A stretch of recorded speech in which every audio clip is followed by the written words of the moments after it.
আইপিএলের মধ্যে বাংলাদেশের হয়ে মাত্র ৮ দিনের জন্য ক্রিকেট খেলবেন কাটার মাস্টার মুস্তাফিজুর রহমান। বিসিবিতে এক সংবাদ সম্মেলনে একথা বলেন cricket operations chairman Nazmul Abedin Fahim. তাছাড়া তিনি জানান টি-20 বিশ্বকাপের আগে দুটি প্রস্তুতি ম্যাচ খেলবে টাইগাররা। পরাগ আরমানের রিপোর্ট। ক্রিকেট বিশ্বে নতুন ইতিহাসে নাম লিখতে আসছে আরও একটি মহারণও, টি-20 বিশ্বকাপ। আগামী বছরের ফেব্রুয়ারি এবং মার্চ মাসে ভারত ও শ্রীলঙ্কায় হবে এই আসর।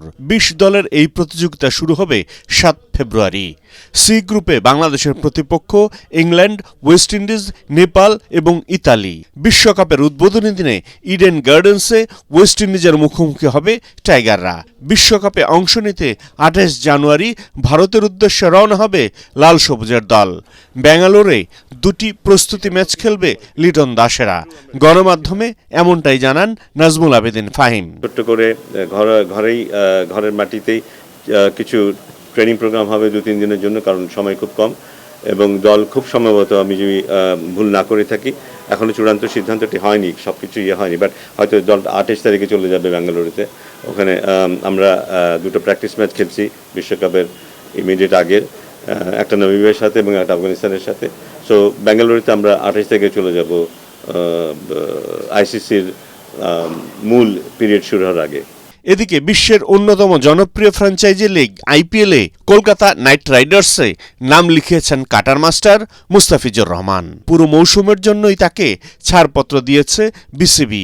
আগামী বছরের এপ্রিলে নিউজিল্যান্ডের বিপক্ষে ৩টি করে ওয়ানডে ও টি-20 ম্যাচের সিরিজ খেলার কথা রয়েছে টাইগারদের। বিসিবি পরিচালক জানান, শুধুমাত্র ওয়ানডে সিরিজ খেলার জন্য সে সময় দেশে ফিরবেন মুস্তাফিজকে আমরা এনওসি দিয়েছি পুরো আইপিএলের জন্য। শুধু নিউজিল্যান্ড সিরিজে ওডিআই যে 3টে ম্যাচ থাকবে সেখানে ও জাতীয় দলের পক্ষে খেলতে চলে আসবে। ৮ দিনের জন্য সে ফেরত আসবে ওডিআই সিরিজ খেলার জন্য। ওর প্রেজেন্সটা আমাদের জন্য জরুরি। আমাদের এক্সিস্টিং যেই স্ট্রেংথ আছে সেখানে ও থাকলে সেটা আরও বেশি শক্তিশালী হয়, সেই বিবেচনায় এটা করা। ক্রিকেট অপারেশনসের আরেক সদস্য শাহরিয়ার নাফিস জানান, বিপিএলের মধ্যে জাতীয় দলের গুরুত্বপূর্ণ বোলারদের ওয়ার্কলোড ম্যানেজমেন্টের জন্য একজন ফিজিও সবসময় কাজ করবেন। পরাগ আরমান, এটিএন বাংলা, ঢাকা।